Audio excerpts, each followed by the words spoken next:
June 25, 1975 గత 2 రోజులుగా దేశవ్యాప్తంగా ట్రెండింగ్లో ఉన్నటువంటి డేట్ ఇది.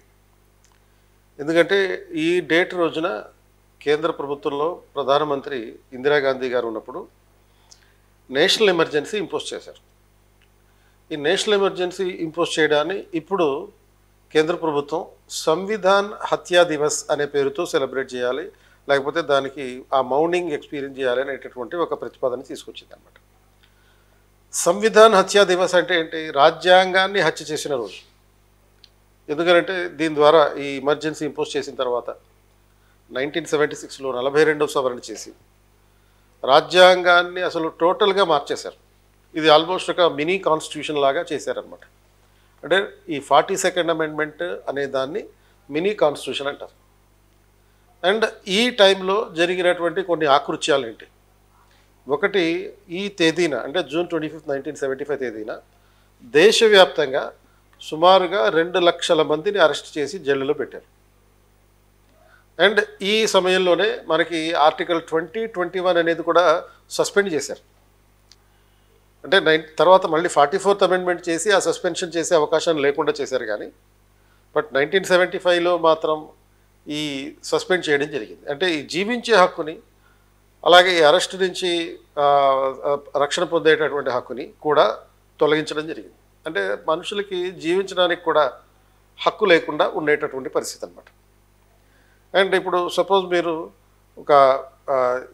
ఒక జైల్లో, తీహార్ జైల్లో మామూలు దాని కెపాసిటీ 1200 మంది, అంటే ఇన్మేట్స్ 1200 మంది ఉండొచ్చు. కానీ ఈ టైంలో అరెస్ట్ చేసిన వాళ్ళని ఎక్కడ పెట్టాలో తెలియక 4500 మందిని తీహార్ జైల్లో పెట్టారు. అంటే దానికి ఉన్నటువంటి కెపాసిటీ కన్నా 3 రెట్లు ఎక్కువ మందిని అరెస్ట్ చేశారు. అండ్ అలాగే ఇక పోలీసు యంత్రాంగాన్ని విచ్చలవిడిగా దుర్వినియోగం చేయడం జరిగింది. అండ్ ఈ విచ్చలవిడిగా దుర్వినియోగం అంటే అరెస్ట్ వారెంట్లు లేకుండా అరెస్టులు చేయడం. అరెస్ట్ చేసి మనకు తెలిసిన దాని ప్రకారం 24 గంటల్లోగా మ్యాజిస్ట్రేట్ ముందు హాజరుపరచాలి. కానీ ఈ మ్యాజిస్ట్రేట్ ముందు హాజరుపరచడం అనే స్కీమే లేదు. అండ్ ప్రముఖ నాయకులు అటల్ బిహారీ వాజ్పేయి, అలాగే మన గవర్నర్గా కూడా పనిచేసి, ఉమ్మడి ఆంధ్రప్రదేశ్ గవర్నర్గా పనిచేసినటువంటి బర్నాలా గారు, ఇలాంటి ప్రముఖ నాయకులు, అలాగే జయప్రకాష్ నారాయణ లాంటి వాళ్ళని ఆల్మోస్ట్ ఫిజికల్గా థర్డ్ డిగ్రీ ఉపయోగించి వాళ్ళని హింసించినటువంటి పరిస్థితులు. సో కేసులు పెట్టకుండా, కేసులు లేకుండా జైళ్ళలో పెట్టడం, జైళ్ళలో పెట్టేటప్పుడు కొన్ని సందర్భాల్లో అయితే లేనిపోని కేసులన్నీ పెట్టడం, ఇటువంటి పరిస్థితి కూడా ఉంది. అండ్ ఇన్సిడెంటల్లీ ఈ టైంలో డి ఫ్యాక్టో ప్రధానమంత్రిగా, అంటే డి జ్యూరే ప్రధానమంత్రిగా ఇందిరాగాంధీ ఉంటే డి ఫ్యాక్టో ప్రధానమంత్రిగా సంజయ్ గాంధీ వ్యవహరించాడు. అంటే ఇందిరాగాంధీ గారి పెద్ద కొడుకు అయినటువంటి. సో ఇటువంటి పరిస్థితుల్లో అసలు ఈవెన్ ఇదే సమయంలో మనకి కంపల్సరీ ఫ్యామిలీ ప్లానింగ్ అనేది కూడా అమలు చేయడం జరిగింది. అంటే కంపల్సరీ ఫ్యామిలీ ప్లానింగ్ అంటే అవసరం ఉన్నా లేకపోయినా ఫ్యామిలీ ప్లానింగ్ ఆపరేషన్లు చేయించేశారు. ఇది ఈ టార్గెట్లు, కొన్ని టార్గెట్లని ఎస్ఐలకి నిర్దేశించడం జరిగింది, అంటే సబ్ ఇన్స్పెక్టర్లకి. ఇక వాళ్ళు 6 to 60 years తేడా లేకుండా ఎవరిని పడితే వాళ్ళని తీసుకెళ్ళడం, ఫ్యామిలీ ప్లానింగ్ ఆపరేషన్లు చేయించడం. సో ఇటువంటి నియంతృత్వ పద్ధతులని అమలు చేయడం జరిగింది. ప్రాథమిక హక్కులు లేవు, జీవించడానికి కూడా హక్కు లేదు. అలాగే ఈ మనం ఫ్యామిలీ ప్లానింగ్ చేసుకోవాలా లేదా అనేటటువంటి నిర్ణయించుకునేటటువంటి హక్కు లేదు, కంపల్సరీగా చేయించుకోవాల్సిందే. ఇలాంటి పద్ధతులన్నీ ప్రవేశపెట్టడం వల్ల అది ఆ 19 నెలల కాలం అనేటటువంటిది, అంటే 1975 జూన్ 25 ఇంపోజ్ చేసిన ఎమర్జెన్సీ 19 నెలల పాటు అమల్లో ఉంది. ఈ కాలాన్ని భారత ప్రజాస్వామ్యంలో ఒక మాయని మచ్చగా చెప్తారు. కాబట్టి ఈ తేదీని సంవిధాన్ హత్యా దివస్ కింద పరిగణించడం జరుగుతుంది. అయితే మనకి ఎగ్జామినేషన్ పాయింట్ ఆఫ్ వ్యూలో ఉపయోగపడేది ఏంటి? ఏ ఎగ్జామినేషన్ పాయింట్లో మనం నేర్చుకోవాలి దీని నుంచి? ఈ సంవిధాన్ హత్యా దివస్ కానీ అది ఎగ్జామ్లో అడగరు, కానీ దాని బ్యాక్గ్రౌండ్ ఏదైతే ఉందో అది కూడా అడగరు. మరి ఏమడుగుతారు? ఈ నేషనల్ ఎమర్జెన్సీ ఇంపోజ్ ఎలా చేయబడుతుంది, దానికి సంబంధించినటువంటి ఇంప్లికేషన్స్ ఏంటి అనే అంశం మీద క్వశ్చన్ అడుగుతారు. అంటే ఈ నేషనల్ ఎమర్జెన్సీ ఆర్టికల్ 352 ద్వారా ఇంపోజ్ చేస్తారు. రాజ్యాంగంలో ఆర్టికల్ 352 ద్వారా ప్రధానమంత్రి చెప్పితే రాష్ట్రపతి ఆ సలహా ఆధారంగా ఈ నేషనల్ ఎమర్జెన్సీ ఇంపోజ్ చేయాలి. దీన్ని దేశవ్యాప్తంగా అమలు చేయొచ్చు, లేకపోతే దేశంలో ఏదైనా ఒక ప్రాంతంలో కూడా అమలు చేయొచ్చు. దీన్ని ఇంపోజ్ చేసిన 1 month లోపల, అంటే గతంలో అయితే 1970 అంటే 44th అమెండ్మెంట్కి ముందు అయితే 2 నెలల లోపల ఆమోదించాలి, పార్లమెంటు ఆమోదించాలి. 44th అమెండ్మెంట్ తర్వాత 1 మంత్లోగా ఆమోదించాలి. పార్లమెంటు ఆమోదంతో మాత్రమే ఇది కంటిన్యూ అవుతుంది. అంటే 30 రోజుల్లో పార్లమెంటు ఆమోదించకపోతే 30 రోజుల తర్వాత రద్దయిపోతుంది. దీన్ని ఒకసారి విధించిన తర్వాత 6 నెలల పాటు అమల్లో ఉంటుంది. అంటే దీని కాల పరిమితి 6 మంత్స్ అన్నమాట. సో ఈ 6 మంత్స్ తర్వాత దీన్ని కంటిన్యూ చేయాలంటే గతంలో అయితే ఇండెఫినెట్గా కంటిన్యూ చేసే అవకాశం ఉండేది. కానీ ఇప్పుడున్నటువంటి ఈ 44th అమెండ్మెంట్ తర్వాత మార్చినటువంటి పద్ధతుల ప్రకారం ప్రతి 6 నెలలకు ఒకసారి దానికి పార్లమెంట్ అప్రూవల్ ఉండాలి. సో అంతేకాకుండా దీన్ని ఇంపోజ్ చేసిన తర్వాత మరి ఎటువంటి ప్రభావాలు కలుగుతాయి అంటే ప్రభావాలు అంటే ఏంటి? మన ప్రాథమిక హక్కులు సస్పెండ్ చేయొచ్చు.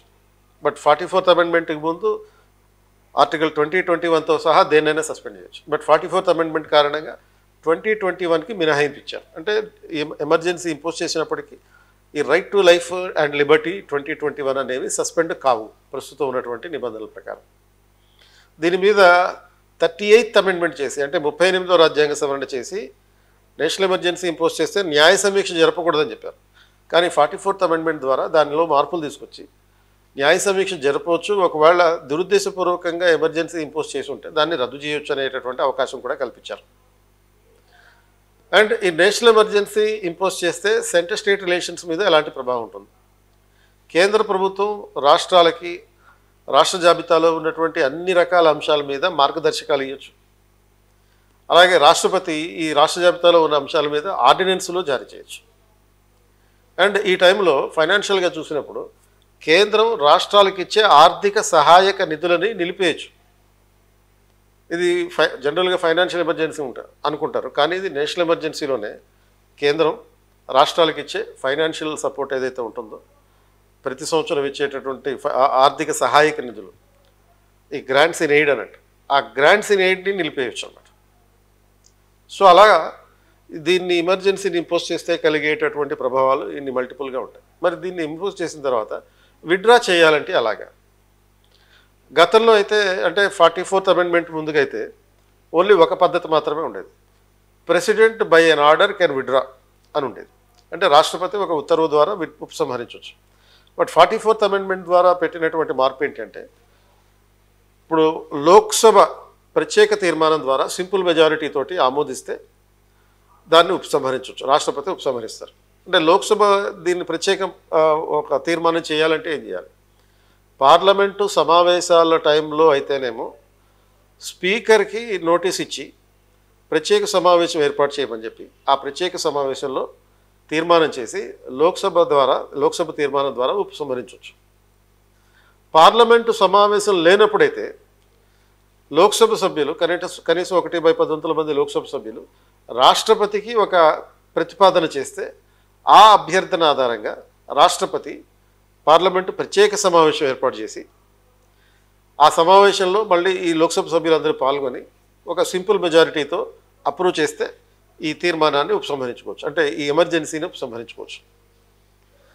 సో కాబట్టి ఈ ఎమర్జెన్సీ అనేది అన్ని రకాలుగా ప్రజాస్వామ్యాన్ని చంపేసేటటువంటి ప్రయత్నం. ఈ అంబేద్కర్ గారు ఎమర్జెన్సీ ప్రొవిజన్స్ని పెడుతూ చెప్పినటువంటి మాట ఏమంటే ఈ ఎమర్జెన్సీకి సంబంధించినటువంటి అంశాలు ఆర్టికల్ 352 లేకపోతే 356 360 ఇలాంటి అంశాలు వీటికి సంబంధించినటువంటి ఈ విభాగం ఏదైతే 18th part of the constitution 18వ విభాగం ఏదైతే ఉందో ఇది ఒక డెడ్ లెటర్గా మిగిలాలని చెప్పారు. అంటే ఒక మృతపత్రం అది ఉండాలి, కానీ దాన్ని ఉపయోగంలోకి తీసుకురాకూడదు. అది ఉంది అనే భయం ఉండాలి, కానీ అది ఉపయోగంలోకి తీసుకురాకూడదు. కానీ అటువంటి ఆలోచన, అటువంటి అభిప్రాయాలు ఆచరణలో ప్రభుత్వాలు పాటించడం లేదు. ఇది ఒక డెమోక్రటిక్ కాన్స్టిట్యూషన్లో ఉండాల్సినటువంటి ప్రొవిజన్ కాదు ఎమర్జెన్సీ అనేది. ఇప్పుడు 1947-50 మధ్య కాలంలో ఉన్నటువంటి విభాజక శక్తుల్ని దృష్టిలో పెట్టుకుని భారతదేశం ఉన్నటువంటి సెన్సిటివ్ కండిషన్స్ని దృష్టిలో పెట్టుకుని దేశం విడిపోయినటువంటి పరిస్థితులు దృష్టిలో పెట్టుకుని నార్త్ ఈస్టర్న్ స్టేట్స్ నుంచి ఉన్నటువంటి ముప్పుని దృష్టిలో పెట్టుకుని అప్పుడు ఈ ఎమర్జెన్సీ ప్రొవిజన్స్ అనేవి అవసరం. యుద్ధం వచ్చినప్పుడు ఇంపోజ్ చేయాలి, తప్పులేదు. కానీ ఇంటర్నల్ డిస్టర్బెన్సెస్ అనే కారణంతో, అంతర్గత కల్లోలాలు అనే కారణంతో నేషనల్ ఎమర్జెన్సీ ఇంపోజ్ చేయడం అనేది నిజంగా ప్రజాస్వామ్యాన్ని హత్య చేయడం, రాజ్యాంగాన్ని హత్య చేయడం లాంటిది అనమాట. అండ్ కనుక దీనికి మార్పులు చేయాలి, దీనికి అమెండ్మెంట్ చేయాలి. ఈ ఆర్టికల్ 352, 356 అండ్ 360 ఇది మార్పులు చేసి కేవలం అంతర్జాతీయ పరిస్థితుల్లో మాత్రమే, అంటే ఒక దేశంతో యుద్ధం జరిగినప్పుడు అలాంటి పరిస్థితుల్లో మాత్రమే నేషనల్ ఎమర్జెన్సీ ఇంపోజ్ చేయాలి. యుద్ధం ముగిసిపోయిన తర్వాత దాన్ని ఉపసంహరించాలి. ఇప్పుడు మీరు 1962లో చైనాతో యుద్ధం వచ్చినప్పుడు ఎమర్జెన్సీ ఇంపోజ్ చేశారు, ఎక్స్టర్నల్ ఎమర్జెన్సీ ఇంపోజ్ చేశారు. కానీ అది 1968 వరకు కంటిన్యూ అవుతూనే ఉంది. అలాగే 1971లో బంగ్లాదేశ్ కోసం పాకిస్తాన్తో యుద్ధం చేసినప్పుడు అప్పుడు కూడా ఎమర్జెన్సీ ఇంపోజ్ చేశారు. అది 1977 వరకు ఎక్స్టర్నల్ ఎమర్జెన్సీ కంటిన్యూ అవుతూనే ఉంది, 71 నుంచి. అండ్ తర్వాత ఈ 71లో ఇంపోజ్ చేసినటువంటి ఎక్స్టర్నల్ ఎమర్జెన్సీ ఉండగానే మళ్ళీ ఇందిరాగాంధీ గారు దీని మీద ఇంటర్నల్ ఎమర్జెన్సీ అని చెప్పి ఈ మరో emergency, emergency with in emergency అనమాట. అంటే ఒక 1971 నేషనల్ ఎమర్జెన్సీ ఎక్స్టర్నల్ ఫ్యాక్టర్స్ తోటి ఇంపోజ్ చేసి అది అమల్లో ఉండగానే ఇంటర్నల్ ఎమర్జెన్సీ అనే పేరుతో ఇంకో దాన్ని ఇంపోజ్ చేశారు. సో ఎంతకన్నా బ్లేటెంట్ మిస్యూజ్ ఆఫ్ అథారిటీ అనేది ఎక్కడా కనపడదు మనకి. అంటే అధికార దుర్వినియోగము ఇది ఒక పీక్స్ అనమాట. ఆర్టికల్ 356 ఇంపోజ్ చేసి రాష్ట్రాల్లో ఉన్నటువంటి ప్రభుత్వాల్ని రద్దు చేయడం ఒక అధికార దుర్వినియోగం అయితే అది రాజ్యాంగ హత్య కాదు, ప్రజాస్వామ్య హత్య కూడా. ఇదేమో ఈ 1975లో ఇంపోజ్ చేసినటువంటి ఎమర్జెన్సీ ఏమో ఇదొక అధికార దుర్వినియోగానికి మరొక పీక్స్ ఇది. సో కనుక ఈ మొత్తం పార్ట్ 18లో ఉన్నటువంటి ఎమర్జెన్సీ ప్రొవిజన్స్ ఏవైతే ఉన్నాయో వీటిని సరైన విధంగా అమెండ్మెంట్ చేయాలి, లేకపోతే అసలు రిపీలే చేయాలి. రిపీల్ చేయకపోయినా సరైన విధంగా అమెండ్మెంట్ చేసి రేరెస్ట్ ఆఫ్ ద రేరెస్ట్ కేసుల్లో మాత్రమే ఎమర్జెన్సీ విధించేటటువంటి పద్ధతిని ప్రవేశపెట్టాల్సినటువంటి అవసరం ఉంది.